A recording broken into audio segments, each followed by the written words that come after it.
Hi everyone, I wanted to make another video about my journey with slipping rib syndrome, this time mostly focusing on my packing list tips, so things that I brought to both of my surgeries that I feel were absolutely amazing to have with me for my recovery, and also just basic pre-op and post-op tips. I wrote them down in a notebook because I'm kind of a visual person and I'm not the best at remembering a bunch of things that I want to say all at once in a situation like this. So it's just easiest for me to read off of this, and I hope that that's okay with everybody. But I spent quite a lot of time making this list of packing lists, things like things that you should bring to your surgery, and also just like my biggest tips if you're getting slipping rib surgery. I did want to quickly say that my surgery was the rib stabilization procedure that was created by Dr. Adam Hansen. He created the surgery and he also is my surgeon. So the tips that I'm giving are kind of specific to his technique and what my personal experience was getting surgery with him in West Virginia. If you didn't see my previous videos, I had slipping rib syndrome surgery twice. Once in June of 2020 and again in December of 2020. So these are tips that helped me for both of those things, and my packing list I feel is tried and true because I used it twice and it works really well for me. So without further ado, let's get into it. Also, before I jump into the packing list, I want to quickly say my hair is a mess, and that has nothing to do with this video, so it really doesn't matter. But I couldn't get it to cooperate today, so this is just my natural hair just kind of hanging out, and my dog is laying behind me, so if you see any movement, that's what it is. He doesn't really stay still very often, so I just wanted to address those two very minor things before I get into my video. But okay, so I have quite a long list of things that I want to go over, but I want to start with my packing list. And I know that I said that this is kind of like specific to my surgery with Dr. Hansen, but I do feel like this packing list would be helpful for anybody who's getting slipping rib surgery, like pretty much in any case. I know that some people do go the excision operation route, which I don't have any experience with that, and I don't really know anybody who has. But I would imagine that these things on my packing list would be beneficial regardless, because it's still a major surgery on your rib cage. And these are things that just really help me with my recovery, especially because if you go to Dr. Hansen and actually get his surgery, you spend about typically 5 days after surgery in West Virginia recovering. So these are things that just made me feel very comfortable and just at peace while I was there.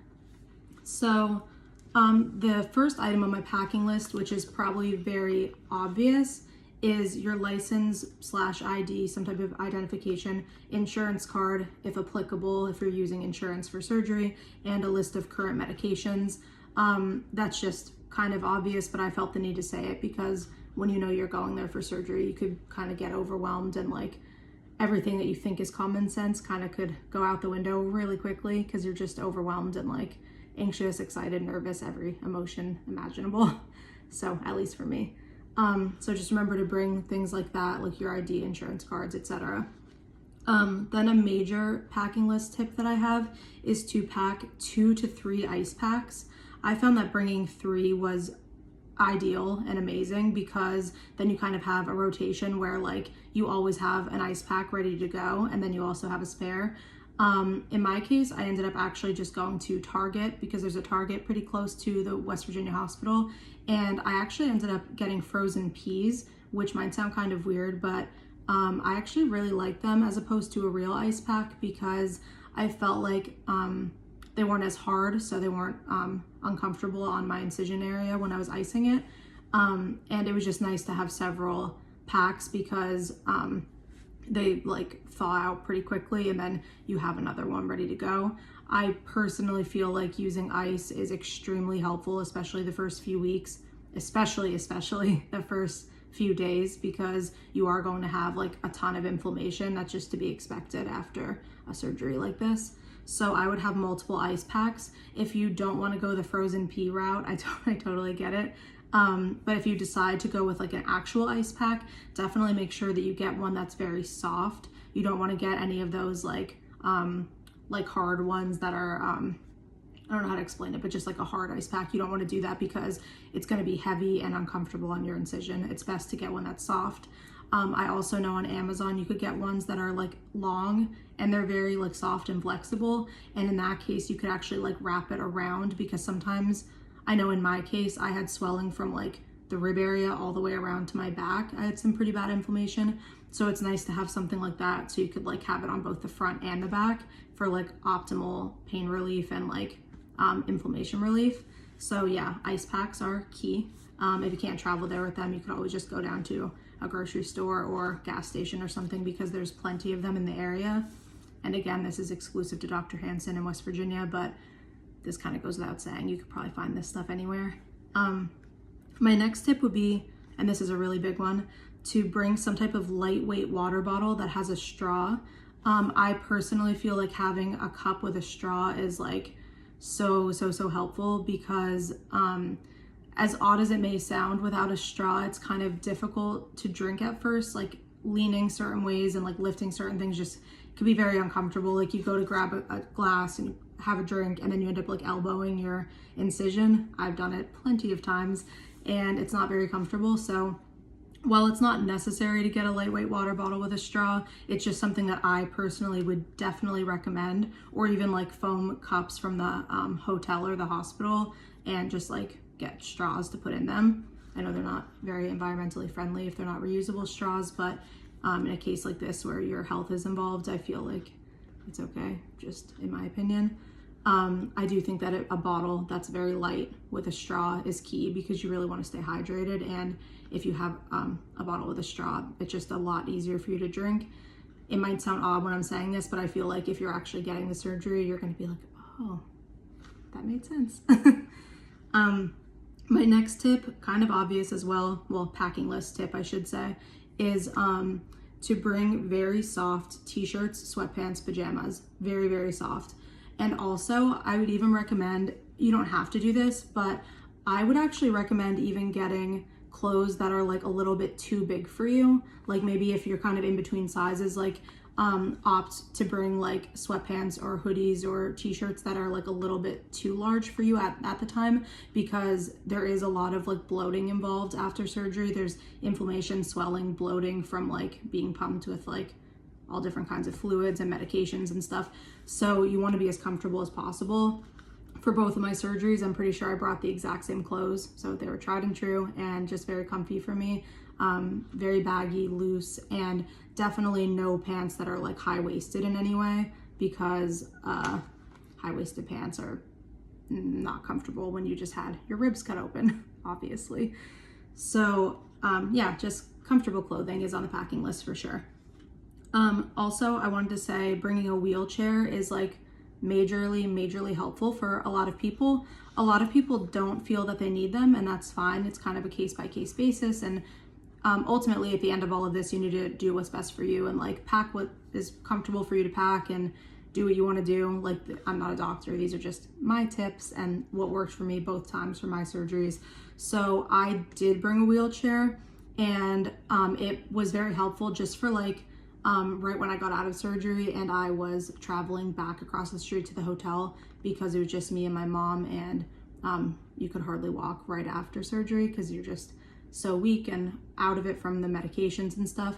So I thought that having a wheelchair was very helpful. I know some people don't use it at all, and that's fine. Other people use it for the whole week, and that's fine. It's really whatever makes you comfortable. Like, you don't have to try to be a superhero. You just had surgery. Like, if you need to be in a wheelchair afterward, then be in a wheelchair. But if you have the capability to bring one, it probably is worth doing just in case. And then if you don't use it, you don't use it. But I know everyone has a different situation. Like, some people can't, like some people fly to get there, so they can't really bring a wheelchair on the flight, or if they can, it's a hassle. So obviously do what works for you, but that's just one of my tips.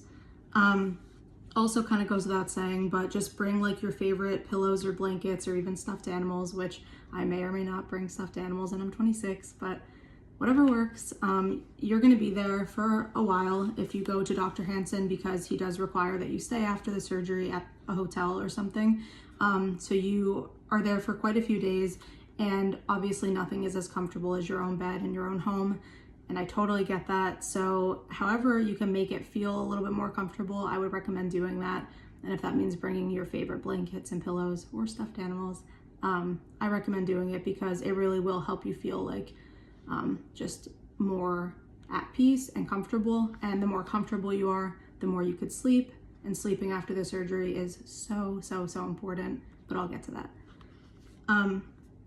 Next tip of like things to bring, a small pillow. This one I actually feel is like major. This is my last tip I think on the packing list, but I majorly recommend this. You want to bring a small pillow. Like this is my pillow and it's huge, but like a pillow half the size, I would say, of like a normal standard like nighttime pillow. I recommend this because sorry, I'm just like holding this up the whole time. I'm sorry. I recommend a small pillow because when you are sitting or laying or whatever after surgery for the first few days or even for the first few weeks, you are going to really want to avoid any type of like resting on your incision area, like your surgical side. And if you're like, let's say you're sitting in a chair and you're watching TV and your arm is like on the armrest, but then it like slips and you kind of end up elbowing yourself, it could be very uncomfortable. Unfortunately, I know this firsthand because I've done it a handful of times. So yeah, I would recommend either bringing or buying a very small pillow, kind of like a throw pillow for a couch that's very soft, because it's kind of nice to have just to like rest your arm on your surgical side. And it also comes in handy for a few other things that I'm going to get into. So that was pretty much it for my packing list part of this video, but I'm now going to jump into like tips for pre-op, during op, if you would even say, like during the week of surgery, and then post-op for as long as you feel comfortable. So this is just everything that I could think of, and it might not go in order, but I hope it helps. So one of my first tips, and also one of my biggest tips by far that I tell to every single person who reaches out to me about this, is journaling. Like, get a journal and write in it. Honestly, 110%, I recommend it, because you don't have to write about your feelings or anything if you're not comfortable with that. Like, I totally get it. Journaling's not for everyone, and that's okay. But I so strongly recommend journaling your pain levels and the way that you're feeling. And here's why.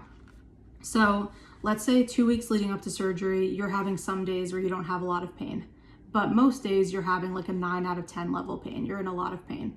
Well, it might come to 2-3 days before surgery and you're like, oh no, you know what? I'm psyching myself out. I don't want to do the surgery. I don't need it. My pain's actually not that bad. I'm just overthinking it. Like, I've talked to so many people who have felt that way, and I felt that way even my first surgery. I was like, maybe I don't need this. Like, maybe I'm just being dramatic. Like, do I really need to go through such a scary surgery? But if you're journaling the way that you feel, you could very easily look back and be like, you know what? I unfortunately do need the surgery, and the reason why is because from Monday through Friday, I have 9 out of 10 pain 4 out of 5 days. That is not a way that anyone deserves to live. And it'll kind of remind you like, okay, I'm doing this for a reason.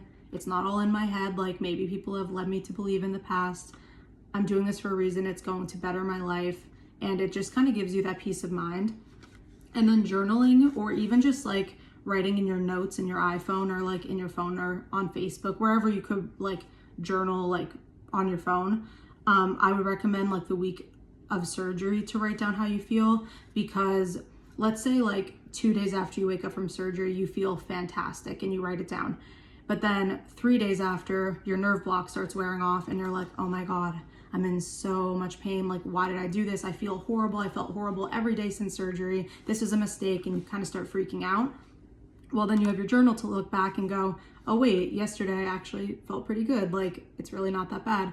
I feel like the process of getting this surgery is so long and so difficult, but it's also such a blur at the same time. Like, I've been through it twice, and both times it kind of felt like it was a lifetime and also a millisecond, if that makes sense.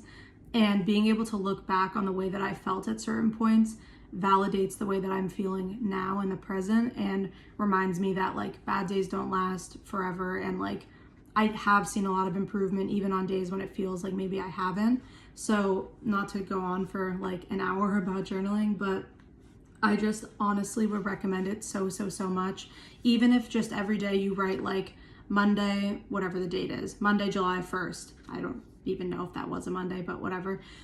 Monday, July 1st, pain level 1 to 10, and it was a 7, let's say. And then you write your main pain like symptoms, like what was the biggest complaint, because then hopefully down the road, most likely you'll be like a month or 2 out from your surgery and you'll look back and be like, oh my god, that pain that I used to always journal about, I actually don't even have it anymore. So even though I'm recovering kind of slow, like I am recovering.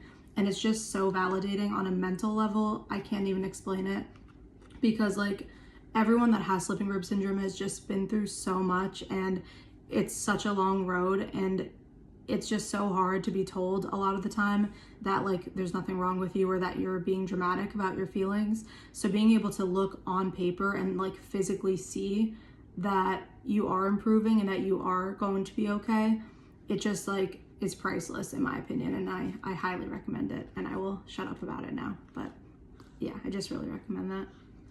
And then my next tip, this is a major one. If you are staying in West Virginia for your surgery and going to Dr. Hansen, I strongly recommend getting a recliner if possible. You could rent one from Rent-A-Center. It's about maybe like a 5-minute drive from the hotel, and I did not have a recliner my first surgery, but I got one my second, and it was incredible. Like it was so incredible that when I got back home to Pennsylvania, we actually found a Rent-A-Center and rented the exact same recliner for me to use at home for a few weeks, because it was just so much more comfortable for me. Like I got such better sleep that way. I was able to prop myself up nicely with my pillows. And I want to emphasize, not just any recliner, definitely get like, I think it's called like an electric recliner, or like an electric lift, something that like could lift you without you having to like crank the side or anything. Like this one has a remote and you could like go back, go forward, put your feet up, feet down, and it also like raises you up to get up out of the recliner, which was like, oh my god, such a godsend, so helpful for me and also my mom, because my poor mom had to help me through 2 of these surgeries, and I just felt so bad that she had to like pull me and drag me around. So it was really helpful to be a little bit more self-sufficient because of the recliner, and I got a lot better sleep that way. And getting better sleep simultaneously helps you have a better recovery, because you know your cells are regenerating, rejuvenating. I'm not a doctor, I don't know, but basically you want to be getting good sleep, and a recliner in my opinion was so worth it. And the Rent-A-Center in West Virginia made it so easy, because they deliver it for you and then they pick it up when you're done. And also, if you're staying in West Virginia, I recommend Hawthorne Suites. It's right across the street from the hotel, like a 20-second drive. I mean, from the hospital, I'm sorry. The hotel is right across from the hospital. Wow. Okay. It's really close to the hospital. And they do a surgical rate. I'm not sure what it is. I believe it's either $89 or $99 a night. Leading into my next tip, I would recommend, no matter what hotel you're staying at, no matter what surgeon's doing your surgery, no matter where in the world you are, I highly recommend, if you're staying in a hotel, to request not only a first floor room, but also a first floor room that is handicapped accessible, because you'll have a larger like walkway, and normally a very easy to maneuver shower area, which is also very helpful after surgery. So yeah, I would highly recommend a handicapped accessible first floor room for sure. And I would try to book as far in advance as you can. Like pretty much as soon as you know you're getting surgery, I would book the hotel. I had a fantastic experience both times with Hawthorne Suites. They're not paying me to say this, obviously, but I'm just saying it anyway. I wish they were paying for me to say it, because I'd love a sponsor. Just kidding. But yeah, so I just highly recommend them. And I know there's other good hotels in the area as well. So yeah, just something to look into. Sorry if I'm talking really fast, by the way. I'm just kind of like going right along. My next tip is gonna go back to getting that small pillow I suggested. So if you get a small pillow, it's helpful for resting your arm, like I said, but it's also incredibly helpful in case you have to sneeze or cough, because sneezing and coughing the first few days after surgery, it's brutal. I can't lie. It could be brutal. And I found that I felt tremendously better when I would sneeze or cough if I took the small pillow and like held it like this very firmly on my incision. Like if I was coughing, I would push, not hard, but just push it against, and it would kind of act as like a buffer. Or if I knew I was going to sneeze, I'd hold it, and it would kind of, I don't know if it was in my head, but I swear other people I've recommended this to that have tried it, they said that it really did help them. So I don't think that I'm making it up, but even so, I really recommend using like a small pillow to rest your arm, and also in case you have to cough or sneeze. And then this is probably like by far my biggest tip, like 100% biggest tip. And it's going to sound like common sense until you're actually in the position where you're getting surgery. Like right now, it's probably like, duh, but it's gonna help, I promise, if you're getting surgery. So my tip is to breathe out when you're standing up, rolling over, sitting up, moving, whatever, standing, walking, all of that stuff. And what I mean by that is if I were to stand up right now and I just had surgery, if you just get up like willy-nilly, just like stand up, you are going to be focusing on the pain, and your body subconsciously will go, and it will tense up, and you will hold your breath. And when you do that, it makes the pain 10 times worse. Now, if you stand up and you go,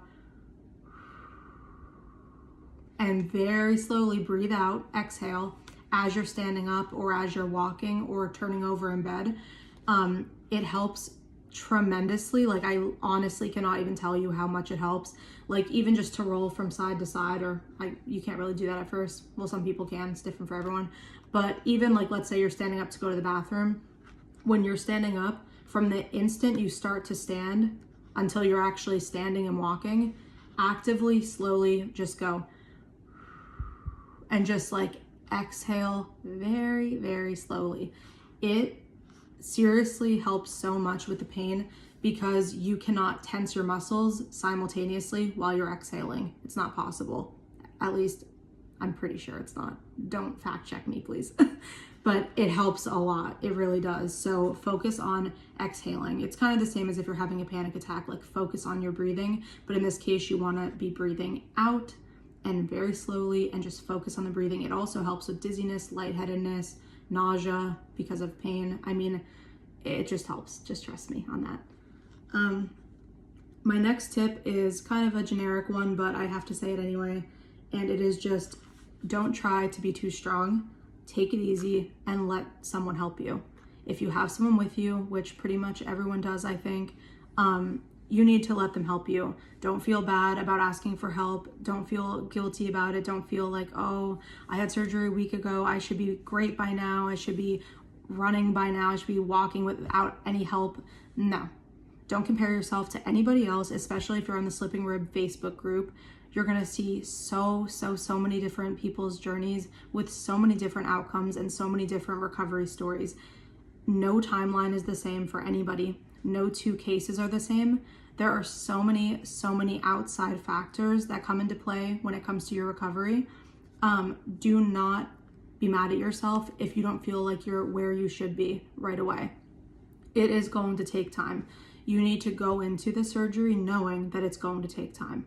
If you go into it knowing that it's not going to change overnight and you're not going to be perfect overnight, it's the best thing you could do for yourself. You have to be very patient with yourself, very honest with yourself, and very realistic with your expectations, because if you expect that you're going to get surgery and wake up the next day and feel like a brand new person, 99.9% of the time, that is not the case. That is the cold, honest truth. However, that is not to say it's not worth doing.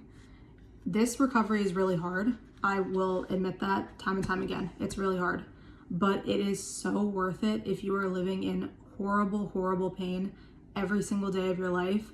It is so worth it, and I had to do it twice and I have no regrets at all. But I just want you to be aware that, like, let's say you had pain for 5 years. 5 years worth of pain is not going to go away overnight, and it's okay. And if you brace yourself for that and you journal and you prepare yourself and you think about all these feelings and let them out and let someone support you, it will make your journey that much easier. it's not easy, but it'll make it a little bit easier and a little bit better to give yourself grace. And just know that like no two healing stories are the same, and that's okay. You're on your own path, and it is honestly worth doing, even though it's going to be hard. But it will be much, much harder if you don't let somebody help you. So both physical and emotional support is absolutely needed during this recovery, and you deserve to get it. You deserve to talk to someone, cry to someone if you need to. You deserve to express your feelings. They are valid, and you just need to let someone help you, and you deserve it.